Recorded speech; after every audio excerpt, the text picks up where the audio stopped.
이에 예수께서 제자들에게 이르시되 누구든지 나를 따라오려거든 자기를 부인하고 자기 십자가를 지고 나를 따를 것이니라. 아멘. 네, 우리 지난번에 하나님께서는 우리의 길을 아시는 분이시라고 우리가 말씀을 좀 들었습니다. 우리는 우리의 가는 길을 모르죠. 내가 1시간 후에 일어날 일이 무엇일지, 또 내일 일이 일어날 일이 무엇일지, 전반적으로 우리 인생이 어떤 길을 걸어가야 될지 우리는 우리의 길을 잘 모르지만 하나님은 우리의 길을 아시고 성령으로 우리에게 보이시고 성령으로 인도하신다고 이렇게 말씀하셨습니다. 근데 하나님께서는 우리의 가는 길에 대한 모범과 표준을 이미 보여주셨습니다. 우리의 인생길의 모범과 표준이 무엇입니까? 예수님은 우리의 인생길의 모범과 표준인 줄로 믿습니다. 그래서 오늘 우리가 읽은 이 말씀은 예수님께서 십자가를 지시기 얼마 그 직전의 일이에요. 이제 가이사랴 빌립보라고 하는 곳에서 제자들과 말씀을 나눈 이야기인데, 십자가를 지시기 얼마 전의 이야기인데, 여기서 예수님께서 중요한 말씀을 하세요. 내가 이제 예루살렘에 가서 제사장들과 서기관과 율법사들에게 이제 고난을 받고 죽임을 당할 것이다. 뭐 그런 얘기를 하십니다. 그리고 사흘 만에 내가 부활하게 될 것이다. 그러니까 베드로가 갑자기 이제 나서가지고 뭐 이렇게 눈물을 흘리면서 애타는 마음으로 주님에게 그런 일이 미치면 안 되겠습니다. 뭐 이렇게 하는데 예수님이 사탄아 물러가라 뭐 이러시면서 너는 나를 넘어지게 하는 자로다. 네가 하나님의 일을 생각지 아니하고 왜 사람의 일을 생각하고 있느냐. 뭐 이렇게 하시면서 오늘 이야기를 하십니다. 그러니까 이 이야기를 하시는 이유가 뭐냐 하면 내가 가는 길이 있는데 내가 가는 그 길을 너희도 다 뒤따라 와야 된다. 그 얘기를 하고 계시는 것입니다. 그러니까 내가 지금은 홀로 그 길을 걸어가고 있지만 내가 홀로 걸어간 그 길은 우리 모든 신약 성도들에게 모범과 표준이 된다는 거예요. 할렐루야. 여러분, 예수님의 인생길이 무엇입니까? 예수님의 길은요, 우리 구약 성경의 모든 예언을 따라서 그분은 이 땅에 오셨고 예언을 따라서 그 모든 그분의 길이 이렇게 이루어졌습니다. 우리 구약 성경에 14,000가지의 예수님에 관한 예언이 있다고 성경학자들은 얘기하고 있어요. 자, 그래서 우리 성경에 보면요, 요한복음 14장 4절, 우리 그냥 띄워주니까 바로 읽어봅시다. 내가 어디로 가는지 그 길을 너희가 어디로 가는지 그 길을 너희가 알게 될 것이다. 그리고 13장 36절도 봅시다. 시몬 베드로가 이르되 주여 어디로 가시나 하니까 또 물어봐요. 예수님 어디로 가시는 겁니까? 예수께서 대답하시되 내가 가는 곳에 내가 지금은 따라올 수 없으나 후에는 내가 가는 길을 너희가 지금은 알 수 없지만 너희가 알게 될 것이고 그 길을 전부 다 따라오게 될 것이라고 예수 이렇게 말씀하시는 것입니다. 그러니까 우리 신약 성도들은 기본적으로 인생의 길이 있는데 그 인생길은 예수님이 모범이 되고 표준이 되는 거예요. 우리는 예수님을 뒤따라가는 줄로 믿습니다. 근데 이제 예수님을 뒤따라가려면 뭐가 필요하냐 하면 우리 아까 성경에 읽은 말씀처럼 자기를 부인하는 것이 너무나 중요해요. 뭐가 중요하다고요? 누구든지 나를 따라오려거든 첫 번째가 뭐냐면 자기를 부인하고. 여러분, 우리 인생들이 자기의 뭐 계획도 있고, 자기가 어떤 미래에 어떻게 될 그런 어떤 소망도 있고, 어떤 비전과 꿈이 있지 않겠어요? 근데 여러분, 만약에 하나님 앞에 가서 그걸 가지고 기도한다면, 하나님 나는 앞으로 어떻게 될 것이고, 어떤 인생길을 걸어갈 것입니다. 이렇게 기도한다면, 하나님은 그것을 잘 들어주지 않으셔요. 할렐루야! 그냥 듣는 둥 마는 둥 하셔요. 할렐루야! 그러냐? 그렇구나. 그냥 그러고 마셔요. 왜냐하면 내가 너의 길을 알고 있고 내가 너의 길을 더 좋은 길을 인도해 준다고 하나님 그렇게 말씀하시는 것입니다. 그러니까 우리가 아무리 자기의 길을 선택하고 자기의 계획을 세울지라도 그걸로 잘 안 돼요. 제가 예전에 저는 어릴 때부터 주변 사람들의 기대를 좀 받았어요. 어릴 때부터. 저희 할아버지가 이제 우리 아버지 때가 7남매예요. 5형제, 이제 고모가 2분 계셔요. 근데 거기 사촌들이 많은데 저희 할아버지가 저희 큰 집의 장손이랑 어릴 때 저만 이렇게 불렀어요. 여긴 장손이니까 부르고 이놈은 크게 될 놈이다. 할렐루야. 그래서 이놈은 크게 될 놈이라고 불러놓고 저희 할아버지가 저 찾는다고 이렇게 놀고 저 찾는다 그러면 둘이 가서 이제 무릎 꿇고 이제 거기 앞에 앉아가지고 이제 할아버지가 덕담을 해주신 기억이 지금도 나요. 예, 너는 이제 앞으로 집안을 잘 이끌어라. 우리 큰형님한테 그런 얘기 해주시고 저한테는 너는 집안을 일으켜라. 뭐 이런 얘기를 했어요. 예, 근데 그렇게 얘기를 해도 제가 예수를 믿게 되니까 주변의 모든 기대를 저버려야 되는 거예요. 예수님을 구주로 영접하고 나서 제가 첫 번째로 부딪힌 문제가 이제 제사 문제입니다. 예, 우리 집안은 매달 제사가 있고 우리 어떤 분이 저한테 물어봐요. 몇 대째 그리스도입니까? 물어보는데 우리는 그런 게 없어요. 우리는 제사 많이 지내던 집안이었어요. 그래서 제사를 지내지 않으려면 이제 아마 제가 생각할 때는 큰 어려움과 고난이 올 것이다. 그런 예상이 돼요. 근데 이제 제가 그때 생각한 것은 제가 고등학교 2학년 때였는데요. 2학년 추석 때였습니다. 이제 날씨가 좀 싸늘해진, 이제 잠바를 이렇게 입고 다녀야 될 만큼 좀 싸늘해진 그때에 제가 생각한 것은 제사 지낼 때 어디 이렇게 도망가지 말고 어디 숨지 말고 누가 그러더라고요. 그냥 그 시간만 좀 피해라 뭐 그렇게 얘기하더라고요. 그런데 그러지 말고 나는 예수 믿는 사람이요. 내가 예수님을 믿기 때문에 더 이상 제사를 지낼 수 없다. 이렇게 밝혀야 되겠다. 할렐루야. 근데 그 추석이 다가올수록 얼마나 떨렸는지 모릅니다. 막 이렇게 이게 보통 문제는 아니겠구나. 이제 이런 예감이 들기 때문에 정말 그때는 이제 순교의 각오가 필요했었어요. 예. 우리 한 방을 가득 메운 절을 하기 위해서 가득 메운 사람 중에 이제 다 절을 하는데 저만 이제 홀로 이제 서서 기도하던 생각이 지금도 납니다. 예. 그때 이제 왜 절을 하지 않느냐고 이제 저희 작은 아버지가 물어봤을 때 저는 이제 예수님 믿고 이제 교회를 다니기 때문에 이제 제사를 더 이상 지낼 수 없습니다. 그럼 너는 잠깐 저 뒤에 맨 뒤로 가서 좀 서 있어라. 예. 그때부터 얼마나 고난과 시련을 받았는지 몰라요. 예.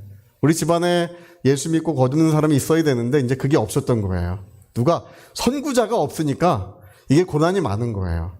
근데 여러분 기도와 성령의 역사로 우리 집안이 다 변화받은 줄로 믿습니다.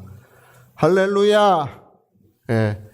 우리가 이제 나중에는 이 제사를 다 없앴고요. 예. 우리 조상들의 무덤도 전부 다 이제 다 화장을 했어요. 우리 집안 회의를 통해 가지고 우리가 더 이상 우상 숭배의 사슬을 끊자. 우리가 무덤을 놔두면 언제든지 누군가 거기다 또 절을 할 수 있으니까 우상 숭배의 사슬을 끊자. 여러분 하나님을 사랑하고 그분의 계명을 지키는 자에게는 천대에 이르는 하나님의 사랑과 은택이 있는 줄로 믿습니다. 천대에 이르도록 하나님의 밝은 햇빛이 그 가정에 비추는 줄로 믿습니다. 그러나 우상을 숭배하는 자는 3, 4대의 저주가 이른다고 말씀하셨습니다. 네. 그런 게 이제 보통 일이 아니었어요. 제가 목회를 한다고 할 때도 이제 목회를 한다고 제가 고집 부리니까 쟤는 이제 더 이상 기대할 바가 없겠구나. 네. 기대할 바가 없겠구나. 뭐 그렇게 이제 여겨지게 됐어요. 그러나 여러분 우리는 사람의 기대보다 우리 하나님의 뜻을 쫓아가야 될 줄로 믿습니다. 그래서 자기를 부인하라고 하는 그 말씀은 기본적으로 우리가 타협해서는 안 된다는 것입니다. 어떤 것도 타협함이 없이 하나님의 뜻을 쫓아가야 되는 거예요. 자, 우리 이사야서 55장 8절 9절 우리 같이 한번 이는 내 생각이 너희의 생각과 다르며 내 길은 너희의 길과 다름이니라. 내 생각은 너희 생각과 다르고 내 길은 너희의 길과 다르대요. 그 다음 말씀이 굉장히 중요합니다. 우리가 시작. 이는 하늘이 땅보다 높은 같이 내 길은 너희의 길보다 높으며 내 생각은 너희의 생각보다. 내가 가지고 있는 계획, 내가 가려고 하는 길은 하나님의 길과는 다르대요. 그러나 하나님의 길은 땅과 하늘이 다름같이 너희의 길과 내 길은 다른데 내 길은 하늘같이 높은 길이라고 이렇게 말씀하고 계십니다. 할렐루야. 더 좋은 길, 더 온전한 길, 생명의 길을 하나님이 우리에게 주시고 계신다는 것입니다. 그래서 여러분, 우리는 기본적으로 우리 신앙에 어떤 타협함이 없어야 돼요. 할렐루야. 적당히 타협하고 그걸 뒤섞여 놓고 하나님의 일을 할 수 있을 것 같지만, 하나님의 뜻을 쫓아갈 수 있을 것 같지만 잘 그렇게 되지 않습니다. 여러분, 그 솔로몬 기억하시나요? 솔로몬? 다윗과 같은 사람은 타협이 없었어요. 다윗은 군대를 이끌고 모압으로부터 시작해서 그 주변 아람이라든지 블레셋이라든지 상관없이 다 가서 전쟁을 해서 승리했던 승리의 왕이었어요. 할렐루야. 하나님께서 다윗이 어디를 가든지 이기게 하시니라. 그는 타협함이 없이 하나님을 쫓아갔습니다. 근데 그 아들 솔로몬은요, 다윗과는 달랐어요. 솔로몬은 타협을 너무, 자기의 신앙을 타협을 잘했어요. 여러분, 그 솔로몬이 무역 정책을 하기 위해서 이제 나라를 아버지 때보다 더 부강하게 만들어야 되겠다, 나라를 좀 더 발전시켜야 되겠다고 무역 정책을 했는데, 무역 정책을 하기 위해서 이웃나라 공주들을 전부 다 데려다가 자기의 왕비로 삼았어요. 근데 왕비로 삼은 것까지는 괜찮은데, 이웃나라 공주들이 시집을 오면서 뭐를 가지고 옵니까? 그 나라의 재산? 우상. 그쵸? 또 재산이, 그래서 깜짝 놀랐어요. 할렐루야. 그 나라의 우상을 가지고 와서 우리 우상을 어디다가 세워야 되는지 솔로몬 왕한테 물어봤어요. 그 물어볼 때 솔로몬 왕이 그걸 거절하고 없애었어야 되는데, 그 예루살렘 성전 뒤편에 있는 산에다가, 그 왕궁 뒤편에 있는 산에다가, 거기다가 그 각 나라의 공주들이 가지고 온 우상을 거기다가 다 세우도록 했어요. 거기다 다 세웠어. 이게 어디까지 갔냐 하면, 그 유다 16대 왕, 그 요시야 왕 때까지 수백 년 동안 그게 이어졌어요. 그게 얼마나 그 나라를 어렵게 하고 하나님의 사랑과 은혜가 그 나라에 이루어지지 못하게 했는 줄 모릅니다. 유다 역사에 가장 어려웠던 이유는 뭐냐면 솔로몬 왕이 거기다 세워놓은 우상 때문에 그렇게 어려웠던 거예요. 그리고 솔로몬 자신도 나중에 나이가 많아서 총명이 흐려지고, 그리고 기력이 쇠하니까 왕비들이 데려다가 거기다가 또 절을 시켰네. 솔로몬 왕이 나이 들고 거기다가 절했다고 이렇게 성경에 기록이 돼 있어요. 그것 때문에 나라가 두 개로 분열이 되고, 이 분열된 두 나라가 역사상 계속 전쟁을 하며 피를 흘리게 됩니다. 그 이유가 어디서부터 왔는지를 알고 보니까 하나님의 길을 쫓아가는데 거기다가 무엇인가를 섞어놨다는 거예요. 여러분, 우리가 하나님의 뜻을 쫓아가는데 무엇을 섞는 것이 좋지 않습니다. 할렐루야. 세상을 짝하며 하나님의 뜻을 쫓아갈 수 있느냐? 별로 그렇지 못합니다. 우리는 거룩하시고 탐되시고 영원하신 하나님을 아는 것이고, 우리 하나님이 주신 길을 반듯하게 걸어가야 될 줄로 믿습니다. 우리 장로교회가 이제 140년 정도 역사가 있어요. 140년 역사에 1938년 9월 10일이 가장 치욕적인 날로 이제 알려져 있습니다. 1938년 9월 10일이 어떤 날입니까? 신사 참배를, 우리 장로교 27회 총회에서 신사 참배를 결의했던 날이에요. 그날 신사 참배를 결의할 때 그 결의문이 어떻게 되어 있냐면, 신사는 종교가 아니다. 여러분, 신사가 종교가 아니겠습니까? 첫 문장이 그걸로 되어 있어요. 여러분, 일본 황제는 800만 일본 신의 우두머리, 카미카제예요. 800만 일본 신의 우두머리로 되어 있고, 이 신사는 그 신에게 절하기 위해서 만든 신당이에요. 그걸 우리나라에 한 500개 정도, 54개 정도를 이제 만들었습니다. 그래서 거기서 모든 조선 사람들이 신사를 참배하게 했는데, 여러분, 우리 기독교인들이 신사 참배하면 되겠습니까? 안 되겠습니까? 자, 안 된다. 시작. 안 된다. 그 우상을 숭배하는 것입니다. 그런데 장로교 총회에서 신사는 종교가 아니다, 이렇게 얘기하고, 기독교 교리에 위반되지 않는 본의를 이해하고 신사 참배가 애국적 국가의식임을 자각하며 이에 신사참배를 솔선 이행하고 추히 국민정신총동원에 참가하여 비상시국하에 총후 한국 시민으로서 적성을 다하기로 함, 이렇게 결의를 했어요. 예. 그래서 그날 그 결의를 하고 그 장로교 그때 총회장님을 비롯해서 임원들이 전부 가서 단체로 신사참배를 하고 사진을 찍었어요. 예. 여러분, 이게 도대체 가능한 일이겠습니까? 근데 여러분, 이런 일들이 지금까지도 이어지고 있어요. 얼마 전까지만 해도 그 어떤 교단 총회에서는 제사를 지내도 된다, 이것이 교단 총회 헌의로 올라왔어요. 헌의로 올라와서 제사를 지내는 것을 교단에서 결의로 허용하도록 이렇게 헌의가 올라왔는데 한 몇천 명의 총대 중에 3분의 1이 찬성했습니다. 약 30-40%의 교회가 그걸 찬성하고 있어요. 여러분, 우리가 제사를 지내는 것이나 신사를 참배하는 것이나 이것이 다 우상인 줄로 믿습니다.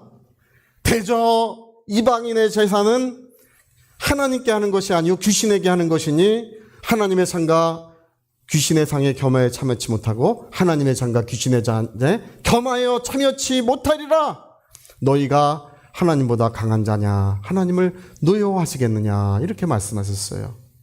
그래서 여러분, 그때 당시에도 신사참배를 거부해서 장로교 신학교는 아예 폐교를 해버렸어요. 예, 우리는 그걸 거부한다. 할렐루야. 2,000명의 성도들이 투옥이 됐습니다. 그 중에 50명이 넘는 분들이 순교를 했습니다. 그 2,000명 투옥되신 분들이 문제가 아니라 그것을 거부하는 분들은 경제적으로도 또 가정적으로도 막대한 어려움을 무릅쓰고 산으로 굴로 들로 이렇게 유리함에 방황했다는 이야기가 그때 실제로 있었습니다. 네. 그런 어려움을 겪으면서도 우리는 참되시고 살아계신 하나님을 섬겨야 한다. 할렐루야. 여러분, 우리 주기철 목사님 너무 잘 알고 계시지 않습니까? 서쪽 하늘 붉은 노을 영문 밖에 빛이 누나. 할렐루야. 7.8기 할지라도 이 길만은 가야 한다고 그렇게 찬송을 부르시면서 주님을 뒤따라갔던, 이제 45년 해방을 바로 앞둔 때 이제 어떤 약물에 의해 죽임을 당하셨다고 이렇게 알려져 있는데요. 그때 손양호 목사님도 투옥돼 계셨습니다. 네, 손양호 목사님은 다행히 이제 해방과 함께 이제 석방되시긴 하셨어요. 여러분, 우리가 하나님의 뜻을 쫓아간다고 하는 것은 어떤 타협함도 없어야 합니다. 오늘도 마찬가지입니다. 오늘 마귀가 우리 기독교인들에게 주는 것이 경제적인 윤택과 안락함이래요. 그런 농담하지 않습니까? 마귀가 이제 그 회의를 열었다는 거죠. 회의를 열어가지고 어떻게 하면 기독교인들을 타락시킬까 이제 그 회의를 했는데, 다 잡아 죽입시다. 이렇게 하니까, 야, 옛날에 해봤는데 그거 잘 안 됐지 않느냐. 그랬다는 거예요. 그러니까 어떤 또 하나가 일어나가지고, 그러면 윤택하게 해봅시다. 그러면 저들이 다 타락할 것이라고. 그게 좋겠다. 그거 한번 해보자. 근데 그런 작전이 먹히고 있다. 이런 농담도 하고 있습니다. 예. 여러분, 실제로 그렇습니다. 우리 오늘 그리스도인들이 너무나 안락하고 편안해지니까 기도하기가 줄어들고, 그리고 예전처럼 뜨거운 눈물을 흘려가며 주님을 섬겼던 그런 이야기들이 점점 없어져 가고 있습니다. 여러분, 오늘 우리의 신앙과 믿음은 정말 하나님의 거룩한 뜻을 쫓아 은혜의 역사를 이루어 가야 될 줄로 믿습니다. 할렐루야. 그래서 그 전에 그 목사님, 우리 사랑의 교회 그 목사님이 그 얘기를 하시더라고요. 미국에서 집회를 하는데 이제 중국의 그리스도인들, 중국의 젊은 청년들을 모여서 예배를 드리는데 그들은 얼마나 가슴을 치며 땅을 치며 기도를 하는지 그 눈물이 다 그 바닥을 적시더라는 것입니다. 근데 그렇게 자기의 나라를 위하여, 자기의 형제들을 위하여 막 애끓는 기도를 하고 하나님 은혜를 베풀어 주시라고 막 그렇게 기도하는데, 이제 한국에 돌아와 보니까, 여기서 기도하는 모습을 보니까, 우리가 정말 많이 지금 무너져 있구나, 많이 타락돼 있구나, 그런 것을 이제 절실히 느끼게 되더라고요. 이렇게 말씀하시는 것도 제가 예전에 한번 들어봤습니다. 실제로 그렇습니다. 저희가 중국 교회에 가보면 정말 얼마나 많은 눈물을 흘리며 기도하는지 모릅니다. 옛날에 우리 한국교회가 그렇게 기도할 때가 있었습니다. 그렇게 가슴을 치며 회개하고 정말 작은 죄라 할지라도 눈물을 뿌려가며 하나님 앞에 회개하고 자기의 죄를 아뢰며 주님의 보혈로 새롭게 함을 받았던 그런 때가 있었습니다. 그러나 요즘에는 우리 기독교회도 한국 기독교도 점점 문화적이 돼가고 있습니다. 그리고 가장 마귀가 우리에게 주는 그런 문제가 뭐냐면 지적 동의. 아, 맞아. 아, 오늘 좋은 말씀 들었어. 그래. 아유, 오늘 좋은 이야기 들었네. 그걸로 마감되는 것이야말로 오늘 마귀가 기독교인들을 속이고 있는 것이라고 그렇게 이야기하고 있습니다. 여러분, 오늘 우리는 자기를 부인하고 자기의 십자가를 지고 예수 그리스도를 뒤따라가야 할 줄로 믿습니다. 세상은 어찌하든지 다른 사람이 어찌하든지 우리는 별로 그것과 상관해서는 안 될 것입니다. 나의 가는 길을 그가 아시나니 그가 나에게 가장 좋은 길을 주시고 올바른 길을 주시고 은혜의 길을 주시니 나는 오직 주님을 뒤따라가리라. 이것이 오늘 신약 성도들의 믿음이요 정금 같은 그런 신앙의 고백인 줄로 믿습니다. 할렐루야. 그래서 여러분, 오늘 우리 거룩한 주일을 맞이해서 오늘 우리가 좀 회개하고 좀 새롭게 됐으면 좋겠습니다. 어느덧 죄악으로 얼룩져 있는 우리의 영혼들, 탐욕에 물들어서 탐욕을 쫓아가는, 여러분, 탐욕에 물들게 되면 영적으로 소경이 되고 맙니다. 영적으로 어두워져서 하나님의 영광을 볼 수 없는 그런 영혼이 되고 맙니다. 그래서 오늘 여러분 탐욕에 물들었던 것이 정결하게 되는 그런 역사가 일어났으면 좋겠습니다. 그래서 하나님의 영광이 나타나시고 주님의 음성이 생생하게 들려오는 저 장미꽃 위에 있을 아직 맺혀 있는 그때에 귀에 있는 이 소리 들리니 주 음성 분명하. 할렐루야. 저 장미꽃 위에 있을 아직 맺혀 있는 그때에 귀에 있는 이 소리 들리니 주 음성 분명하다. 아, 저는 이 찬송만 부르면 그렇게 감동이 돼요. 그 이른 아침 내가 깨어났을 때 내 마음속에 내 심령 속에 주님의 음성이 생생하게 들려오는 주님의 영광이 오늘도 나타나시는 그런 역사가 충만했으면 좋겠습니다. 여러분, 오늘 우리의 삶에 거룩함이 임하시고 정결함이 임하시는 은혜의 역사가 이 아침에 이루어지시기를 예수 이름으로 축복합니다. 할렐루야. 자, 우리 오른손에 주먹 꽉 쥐시고 내 영혼아 주여 내 영혼을 정결하게 하소서. 우리 두 번만 해봅시다. 시작. 주여 내 영혼을 정결하게 하소서. 주여 내 영혼을 정결하게 하소서. 아멘. 자, 우리 같이 한번 기도하시겠습니다. 우리가 성경을 읽어보니까 너희가 나의 가는 길을 알게 될 것이다. 그리고 너희가 나의 가는 길을 뒤따라오게 될 것이라고 이렇게 말씀하실 때에 자기를 부인하지 않으면 안 된다고 하셨습니다. 자기를 부인하는 것이 참 쉽지 않습니다. 예수님도 겟세마네 동산에서 나의 원대로 마시고 아버지의 원대로 되기를 그렇게 기도하신 후에 자기를 부인하실 수 있었습니다. 그러나 날마다 때마다 우리가 자기를 부인하고 가는 그 길이 복된 길이며 생명의 길이며 영생의 길이며 저 하늘 보좌에 이르는 유일한 길임을 우리는 그걸 믿고 있습니다. 하나님 내 영혼을 인도하여 주시옵소서. 하나님 내 영혼을 새롭게 하여 주시옵소서. 우리 위하여 같이 기도하시겠습니다.